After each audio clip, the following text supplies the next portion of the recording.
Item ಯಾವುದೇ ಇರಲಿ try ಮಾಡಿ ಆಚಿ ಚಿಕನ್ ಮಸಾಲಾ. ಆಚಿ ಚಿಕನ್ ಮಸಾಲಾ.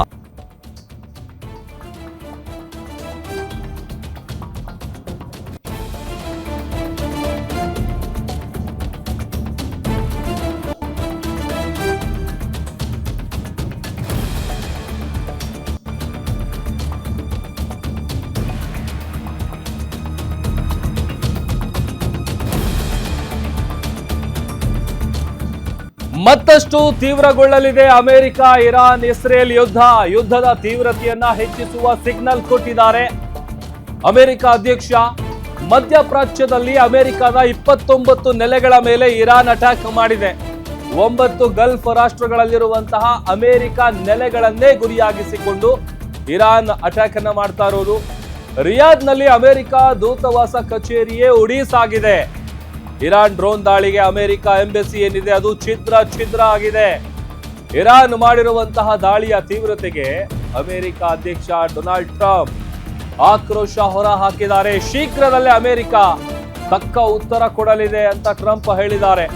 ಅಲ್ಲಿಗೆ ಈ ಯುದ್ಧದ ತೀವ್ರತೆ ಮತ್ತಷ್ಟು ಹೆಚ್ಚಾಗುವಂತಹ ಒಂದು ಸಿಗ್ನಲ್ ಅನ್ನ ಕೊಟ್ಟಿದ್ದಾರೆ ಅಮೆರಿಕ ಅಧ್ಯಕ್ಷ. ಶೀಘ್ರದಲ್ಲೇ ಅತಿ ದೊಡ್ಡ ದಾಳಿಯ ಮುನ್ಸೂಚನೆಯನ್ನ ಕೊಟ್ಟಿದ್ದಾರೆ. ಇರಾನ್ ಮಾಡ್ತಾ ಇರುವಂತಹ ದಾಳಿಯ ತೀವ್ರತೆಗೆ ಅಮೆರಿಕ ಅಧ್ಯಕ್ಷ ಬಹಳ ಸಿಟ್ಟಾಗಿದ್ದಾರೆ. ಇದಕ್ಕೆ ತಕ್ಕ ಉತ್ತರ ನಾವು ಕೊಡ್ತೀವಿ, ವೆರಿ ಸೂನ್ ಅಮೆರಿಕ ಇದಕ್ಕೆ ಉತ್ತರ ಕೊಡುತ್ತೆ ಅಂತೇಳಿ ಟ್ರಂಪ್ ಮುನ್ಸೂಚನೆಯನ್ನ ಕೊಟ್ಟಿದ್ದಾರೆ. ಅಲ್ಲಿಗೆ ಮತ್ತಷ್ಟು ತೀವ್ರಗೊಳ್ಳುವಂತಹ ಸಾಧ್ಯತೆ ಈ ಯುದ್ಧ. ಸ್ವತಃ ಅಮೆರಿಕದ ಅಧ್ಯಕ್ಷ ಟ್ರಂಪ್ ಅವರು ಆ ತರದ ಒಂದು ಮುನ್ಸೂಚನೆಯನ್ನ ಕೊಟ್ಟಿದ್ದಾರೆ. ಯಾಕಂತಂದ್ರೆ ನಮ್ಮ ಉದ್ದೇಶ ಏನಿದೆ ಅದು ಈಡೇರೋವರೆಗೂ ಕೂಡ ಯಾವುದೇ ಕಾರಣಕ್ಕೂ ಈ ಕಾರ್ಯಾಚರಣೆಯನ್ನು ನಾವು ನಿಲ್ಲಿಸೋದಿಲ್ಲ. ಜೊತೆಗೆ ಇನ್ನೂ ಒಂದಷ್ಟು ದಿನಗಳ ಕಾಲ ಈ ಯುದ್ಧ ಮುಂದುವರಿಯುವಂತಹ ಸೂಚನೆಯನ್ನು ಕೂಡ ಟ್ರಂಪ್ ಅವರು ನೀಡಿದ್ದಾರೆ. ಸೊ ಅಲ್ಲಿಗೆ ಈ ಒಂದು ಯುದ್ಧ ಏನು ನಡೀತಾ ಇದೆ 4ನೇ ದಿನ ಕಾಲಿಟ್ಟಿದೆ. ಅದು ಮತ್ತಷ್ಟು ತೀವ್ರಗೊಳ್ಳುವಂತಹ ಮುನ್ಸೂಚನೆಯನ್ನ ಅಮೆರಿಕ ಅಧ್ಯಕ್ಷರು ಕೊಟ್ಟಿದ್ದಾರೆ.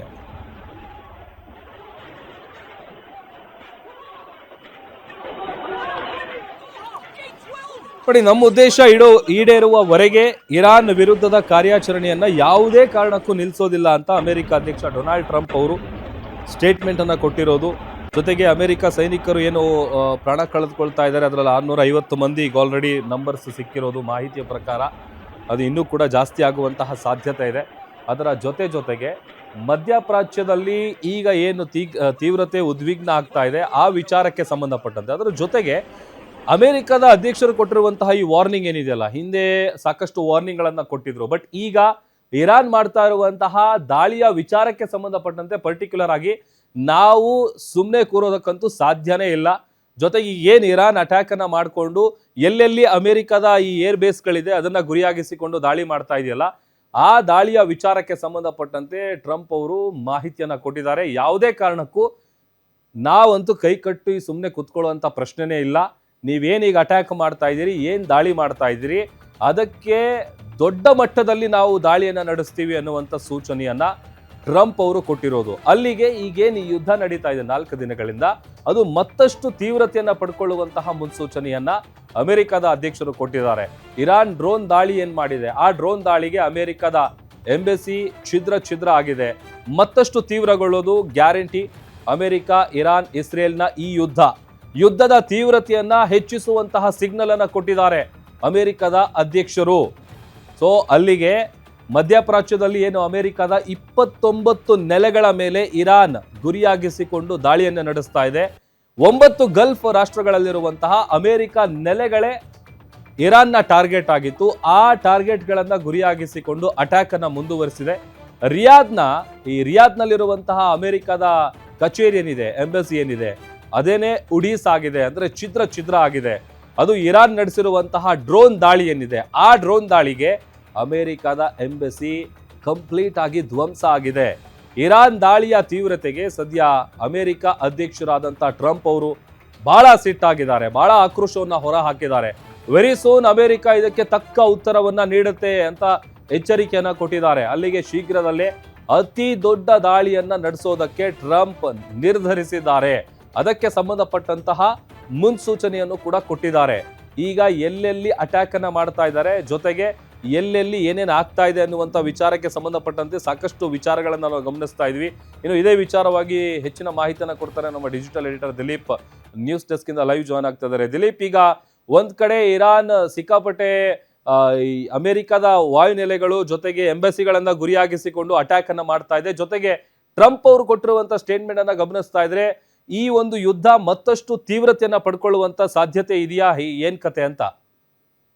ಪ್ರಭು, ಏನೊಂದು ಅಮೆರಿಕ ಅಧ್ಯಕ್ಷರು ಹೇಳಿರೋದು ಒಂದೇ ಪದ, ರೆಸ್ಪಾನ್ಸ್ ಇಸ್ ಕಮಿಂಗ್ ಸೂನ್ ಅಂತ ಹೇಳ್ಬಿಟ್ಟು. ಅಂದರೆ ಒಟ್ಟು 29 ನೆಲೆಗಳ ಮೇಲೆ, ಅದು ಅಮೆರಿಕದ ನೌಕಾನೆಲೆ ಇರ್ಬೋದು, ವಾಯು ನೆಲೆಗಳಿರ್ಬೋದು, ಒಟ್ಟು 9 ಗಲ್ಫ್ ರಾಷ್ಟ್ರಗಳಲ್ಲಿ ಏನೊಂದು ಅಮೆರಿಕದ ನೆಲೆಗಳಿತ್ತು ಆ ಎಲ್ಲ ನೆಲೆಗಳ ಮೇಲೆ ಇರಾನ್ ಕ್ಷಿಪಣಿಗಳ ಮಳೆಯನ್ನೇ ಸುರಿಸಿದೆ. ಜೊತೆಗೆ ಕಾಮಿಕಾಜಿ ಆತ್ಮಾಹುತಿ ಡ್ರೋನ್ಗಳು ದಾಳಿ ಮಾಡಿದ್ದಾವೆ. ಹಾಗಾಗಿ ಅಪಾರ ಪ್ರಮಾಣದ ಹಾನಿಯಂತೂ ಅಮೆರಿಕಕ್ಕೆ ಸಂಭವಿಸಿದೆ. ಜೊತೆಗೆ ಅಮೆರಿಕದ 500ಕ್ಕೂ ಹೆಚ್ಚು ಸೈನಿಕರು ಮೃತಪಟ್ಟಿದ್ದಾರೆ ಅನ್ನೋ ಮಾಹಿತಿ ಇದೆ. ಆದರೆ ಅದು ಮೃತಪಟ್ಟಿದ್ದಾರಾ ಇಲ್ವೋ ಅನ್ನೋದು ಇನ್ನೂ ಖಚಿತವಾಗಿ ಗೊತ್ತಿಲ್ಲ. ಎಲ್ಲದಕ್ಕಿಂತ ಹೆಚ್ಚಾಗಿ ರಿಯಾದ್ನಲ್ಲಿ ಒಂದು ಅಮೆರಿಕ ದೂತಾವಾಸ ಕಚೇರಿ ಇತ್ತು. ಆ ಒಂದು ಕಚೇರಿ ಮೇಲೆ ಅಮೆರಿಕದ ಏನೊಂದು ಇರಾನ್ನ ಡ್ರೋನ್ಗಳು ದಾಳಿಯನ್ನು ನಡೆಸಿದ್ದಾವೆ. ಆ ಇರಾನ್ ಡ್ರೋನ್ ದಾಳಿಗೆ ರಿಯಾದ್ನಲ್ಲಿರುವಂಥ ದೂತಾವಾಸ ಕಚೇರಿನೇ ಛಿದ್ರ ಆಗಿದೆ ಅನ್ನೋ ಮಾಹಿತಿ ಸಿಕ್ಕಿದೆ. ಈ ಎಲ್ಲ ಕಾರಣಗಳಿಂದಾಗಿ ಟ್ರಂಪ್ ಭಾಳನೇ ಸಿಟ್ಟಾಗಿದ್ದಾರೆ. ಮತ್ತು ನಾವು ಇದಕ್ಕೆ ತಕ್ಕ ಪ್ರತ್ಯುತ್ತರವನ್ನು ಆದಷ್ಟು ಬೇಗ ನೀಡ್ತೇವೆ ಅಂತ ಹೇಳಿದ್ದಾರೆ. ಇಲ್ಲಿ ತಕ್ಕ ಪ್ರತ್ಯುತ್ತರ ಅಂದರೆ ಏನು? ಅಮೆರಿಕ ಏನಾದರೂ ಕ್ಷಿಪಣಿ ದಾಳಿ ನಡೆಸುತ್ತಾ, ಅಥವಾ ಅಮೆರಿಕ ತನ್ನ B-2 ಬಾಂಬರ್ಗಳೇನಿದ್ದಾವೆ, ಸ್ಟೆಲ್ತ್ ವಿಮಾನಗಳೇನಿದ್ದಾವೆ, ಅದ್ರ ಮೂಲಕ ಅತ್ಯಂತ ಪ್ರಬಲವಾದ ಬಾಂಬ್ಗಳನ್ನು ಪ್ರಯೋಗಿಸುತ್ತಾ ಅನ್ನೋದು ಸದ್ಯದ ಪ್ರಶ್ನೆ. ಜೊತೆಗೆ ಈ ಒಂದು ಅಮೆರಿಕದ ದಾಳಿಗೆ ಇಸ್ರೇಲ್ ಕೂಡ ಕೈ ಜೋಡಿಸುತ್ತಾ? ಇಸ್ರೇಲ್ ಕೈ ಜೋಡಿಸುತ್ತೆ ಅನ್ನೋದಾದರೆ ಎಲ್ಲೆಲ್ಲಿಗೆ ದಾಳಿ ನಡೆಸೋ ಸಾಧ್ಯತೆ ಇದೆ? ಒಂದು ವೇಳೆ ಇರಾನ್ ಏನೊಂದು ಅಣು ಸಂಸ್ಕರಣಾ ಘಟಕಗಳನ್ನು ಹೊಂದಿತ್ತು, ಈಗಾಗಲೇ ಕಳೆದ ವರ್ಷ ನಡೆಸಿದ ದಾಳಿಯಲ್ಲಿ ಅಮೆರಿಕ ಅದನ್ನು ಛಿದ್ರ ಮಾಡಿತ್ತು. ಇದೀಗ ಮತ್ತೊಂದು ಹಂತದಲ್ಲಿ ಆ ರೀತಿಯ ದಾಳಿಗಳು ನಡೆಯುತ್ತಾ? ಅದು ಈಗಿರುವಂಥ ಮೊದಲನೇ ಪ್ರಶ್ನೆ. ಎರಡನೇದು, ಇರಾನ್ನ ಶಕ್ತಿ ಈಗ ಇರೋದೇನಿದ್ರೆ ಅದು ಡ್ರೋನ್ಗಳು ಮತ್ತು ಕ್ಷಿಪಣಿಗಳು. ಹೀಗಾಗಿ ಡ್ರೋನ್ಗಳನ್ನು ಲಕ್ಷಾಂತರ ಸಂಖ್ಯೆಯಲ್ಲಿ ಇರಾನ್ ಸಿದ್ಧಪಡಿಸಿಟ್ಕೊಂಡಿದೆ. ದೇಶೀಯವಾಗಿ ನಿರ್ಮಿತವಾದಂಥ ಕಾಮಿಕಾಜಿ ಡ್ರೋನ್ಗಳನ್ನು, ಆ ಡ್ರೋನ್ ಘಟಕಗಳೇನಿದ್ದಾವೆ ಅದನ್ನೇ ಛಿದ್ರ ಮಾಡುತ್ತಾ? ಜೊತೆಗೆ ಕ್ಷಿಪಣಿಗಳ ಸಂಗ್ರಹಾಗಾರವನ್ನು ಧ್ವಂಸ ಮಾಡುತ್ತಾ? ಜೊತೆಗೆ ಎಲ್ಲೆಲ್ಲಿ ಸ್ಫೋಟಕಗಳ ಸಂಗ್ರಹ ಇಟ್ಟಿದ್ದಾರೆ ಅನ್ನೋ ಮಾಹಿತಿ ಏನಾದರೂ ಅಮೆರಿಕದ ಬೇಹುಗಾರಿಕಾ ಪಡೆ CIA ಅಥವಾ ಒಂದು ಇಸ್ರೇಲ್ನ ಬೇಹುಗಾರಿಕಾ ಪಡೆ ಮೊಸಾದ್ಗೆ ಏನಾದರೂ ಸಿಕ್ಕಿದೆಯಾ? ಸಿಕ್ಕಿದ್ರೆ ಆ ಕೇಂದ್ರಗಳ ಮೇಲೆ ದಾಳಿ ನಡೆಸೋಂಥ ಸಾಧ್ಯತೆ ಇದೆ. ಜೊತೆಗೆ ಇದುವರೆಗಿನ ಅತಿ ಪ್ರಬಲ ದಾಳಿಯನ್ನು ನಡೆಸೋದಂಥ ಸಾಧ್ಯತೆ ಅಂತೂ ದಟ್ಟವಾಗೇ ಇದೆ. ಯಾಕೆಂದರೆ 29 ನೆಲೆಗಳ ಮೇಲೆ ಏಕಕಾಲಕ್ಕೆ ಇರಾನ್ ದಾಳಿ ನಡೆಸಿರೋದು ಇದು ಹುಡುಗಾಟದ ಮಾತಲ್ಲ. ಜೊತೆಗೆ ಅಮೆರಿಕ ಮತ್ತು ಇಸ್ರೇಲ್ಗೆ ಮತ್ತೊಂದು ಪ್ರತಿಷ್ಠೆ ಆಗಿದ್ದು, ಹಾರ್ಮುಜ್ ಜಲಸಂಧಿಯಲ್ಲಿ ಯಾವುದೇ ಕಾರಣಕ್ಕೂ ಹಡಗುಗಳ ಸಾಗಾಟವನ್ನು ನಿಲ್ಲದಂತೆ ಮಾಡಬೇಕು. ನಿರಂತರವಾಗಿ ಹಡಗುಗಳ ಸಾಗಾಟ ಆಗ್ತಿರಬೇಕು. ಯಾವುದೇ ಕಾರಣಕ್ಕೂ ತೈಲ ಬೆಲೆ ಹೆಚ್ಚಾಗ್ದಂಗೆ ನೋಡ್ಕೊಳ್ಬೇಕು ಅನ್ನೋದು ಅವೆರಡಕ್ಕೂ ಪ್ರತಿಷ್ಠೆ ಪ್ರಶ್ನೆ ಆಗಿತ್ತು. ಆದರೆ ಇವಾಗ ಹಾರ್ಮುಜ್ ಜಲಸಂಧಿ ಕೂಡ ಬ್ಲಾಕ್ ಆಗಿರೋದ್ರಿಂದಾಗಿ ಆರ್ಥಿಕವಾಗಿ ಹಲವು ದೇಶಗಳಿಗೆ, ಭಾರತ ಸೇರಿದಂತೆ ಹಲವು ದೇಶಗಳಿಗೆ ಹೊಡೆತ ಬೀಳ್ತಾ ಇದೆ. ವಿಶ್ವದ ಎಲ್ಲ ರಾಷ್ಟ್ರಗಳು ಅಮೆರಿಕಾಗೆ ಮತ್ತು ಇಸ್ರೇಲ್ಗೆ ಈಗ ಒತ್ತಡ ಏರಕ್ಕೆ ಶುರು ಮಾಡ್ತವೆ. ಅದರಲ್ಲೂ ಭಾರತ ಮತ್ತು ಚೀನಾದ ಒತ್ತಡ ಅತ್ಯಂತ ಹೆಚ್ಚಾಗಿರುತ್ತೆ. ಯಾಕೆಂದರೆ ಭಾರತ ಮತ್ತು ಚೀನಾ ದೇಶಗಳಿಗೆ ಈ ಒಂದು ಹಾರ್ಮುಜ್ ಜಲಸಂಧಿಯಿಂದ ಅತಿ ಹೆಚ್ಚಿನ ಪ್ರಮಾಣದ ಒಂದು ತೈಲ ಬರ್ತಿದ್ದು, ತೈಲದ ಅತಿ ದೊಡ್ಡ ಗ್ರಾಹಕರು ಭಾರತ ಮತ್ತು ಚೀನಾ. ಹಾಗಾಗಿ ಒಂದು ಕಡೆ ಆರ್ಥಿಕ ಒತ್ತಡ, ಇನ್ನೊಂದು ಕಡೆ ತನ್ನ 29 ನೆಲೆಗಳ ಮೇಲೆ ದಾಳಿ ಮಾಡಿಸ್ಕೊಂಡಿದೆ ಅಮೆರಿಕ. ಹಾಗಾಗಿ ಈ ಒಂದು ಸಂದರ್ಭದಲ್ಲಿ ಅಮೆರಿಕ ಯಾವ ರೀತಿಯಾದಂಥ ರೆಸ್ಪಾನ್ಸ್ ಕೊಡುತ್ತೆ ಅಂತ ಕಾದು ನೋಡಬೇಕಾಗಿದೆ. ರೆಸ್ಪಾನ್ಸ್ ಸೂನ್ ಅಂದರೆ ಇದರ ಅರ್ಥ 4 ರಿಂದ 5 ಗಂಟೆಗಳು. ಯಾಕೆಂದರೆ ಅಮೆರಿಕದಿಂದ ಯಾವುದೋ ಒಂದು B-2 ಬಾಂಬರ್ ಸ್ಟೆಲ್ತ್ ವಿಮಾನ ಆರಿ ಇರಾನ್ ಕಡೆ ಬಂದು ದಾಳಿ ನಡೆಸಬೇಕಾದ್ರೆ ಕನಿಷ್ಠ 4 ರಿಂದ 5 ಗಂಟೆ ಬೇಕೇ ಬೇಕಾಗುತ್ತೆ. ಈ ಒಂದು 4 ರಿಂದ 5 ಗಂಟೆ ಒಳಗಡೆ ಅತಿ ದೊಡ್ಡ ದಾಳಿಗೆ ಅಮೆರಿಕ ಮುಂದಾಗುತ್ತಾ? ಇರಾನ್ನಲ್ಲಿ ಯಾವ ರೀತಿಯಾದಂಥ ಅನಾಹುತ ಸೃಷ್ಟಿ ಆಗ್ಬೋದು ಅನ್ನೋದು ಈಗ ಭಾರಿ ಕುತೂಹಲ ಕೇಳಿಸಿದೆ. ಜೊತೆಗೆ ಇರಾನ್ನ ಈ ಮೊಂಡಾಟ ಏನಿದೆ, ಆ ಮೊಂಡಾಟಕ್ಕೆ ಅಮೆರಿಕ ಇವತ್ತೇ ಉತ್ತರ ಕೊಡುತ್ತಾ ಅನ್ನೋದು ಕೂಡ ಭಾರಿ ಕುತೂಹಲ ಕೇಳಿಸಿದೆ. ಪ್ರಭು, ದಿಲೀಪ್, ಈಗ ಆಲ್ರೆಡಿ ಅಮೆರಿಕ ಅಧ್ಯಕ್ಷರು ನಮ್ಮ ಉದ್ದೇಶ ಈಡೇರೋವರೆಗೂ ಯಾವುದೇ ಕಾರಣಕ್ಕೂ ಕೂಡ ನಾವು ಸುಮ್ಮನಾಗಲ್ಲ, ಜೊತೆಗೆ ಈಗ ಒಂದು ದೊಡ್ಡ ಅಟ್ಯಾಕ್ ಮಾಡ್ತೀವಿ ಅನ್ನುವಂಥ ಮುನ್ಸೂಚನೆಯನ್ನು ಕೊಟ್ಟಿದ್ದಾರಲ್ಲ, ಒಂದು ವೇಳೆ ಆ ಥರದ ಅಟ್ಯಾಕ್ ಮಾಡೋದಾದರೆ ಯಾವ ಥರದ ಅಟ್ಯಾಕನ್ನು ಅಮೆರಿಕ ಮಾಡ್ಬೋದು? ಜೊತೆಗೆ ಇಸ್ರೇಲು ಅಮೆರಿಕ ಸೇರ್ಕೊಂಡು ಒಟ್ಟಿಗೆ ಅಟ್ಯಾಕ್ ಮಾಡುವಂಥ ಸಾಧ್ಯತೆ ಎಷ್ಟಿದೆ ಅಂತ? ಪ್ರಭು, ಇಸ್ರೇಲ್ ಮತ್ತು ಅಮೆರಿಕ ಎರಡೂ ದೇಶಗಳು ಜಂಟಿಯಾಗಿಯೇ ಈ ಕಾರ್ಯಾಚರಣೆಯನ್ನು ಆರಂಭದಿಂದಲೂ ನಡೆಸ್ತಾ ಇದ್ದಾವೆ, ಮುಂದೇನೂ ನಡೆಸ್ತವೆ. ಆದರೆ ಇಸ್ರೇಲ್ ಆಗಲಿ ಅಥವಾ ಅಮೆರಿಕ ಆಗಲಿ ತನ್ನ ಸೈನಿಕರನ್ನು ಯಾವುದೇ ಕಾರಣಕ್ಕೂ ಇರಾನ್ ನೆಲದ ಮೇಲೆ ಇಳಿಸೋದಿಲ್ಲ. ಅಂದರೆ ಬೂಟ್ಸ್ ಆನ್ ಗ್ರೌಂಡ್ ಅಂತ ಏನು ಕರೀತಾರೆ, ಯಾವುದೇ ಕಾರಣಕ್ಕೂ ಭೂಸೇನೆ ಅಮೆರಿಕದ್ದೇ ಆಗಲಿ ಅಥವಾ ಇಸ್ರೇಲ್ದೇ ಆಗಲಿ ಭೂಸೇನೆ ಇರಾನ್ ನೆಲಕ್ಕಿಳಿದು ಅಲ್ಲಿ ಒಂದು ಇನ್ವೇಷನ್ ಮಾಡೋಂಥ, ಆಕ್ರಮಣ ಮಾಡೋವಂಥ ಕೆಲಸನ ಮಾಡೋದಿಲ್ಲ. ಇವುಗಳ ದಾಳಿ ಏನಿದ್ರೂ ವಾಯು ದಾಳಿಗೆ ಸೀಮಿತ ಆಗಿರುತ್ತೆ ಅನ್ನೋ ಮಾಹಿತಿ ಅಂತ ಲಭ್ಯ ಆಗ್ತಿದೆ.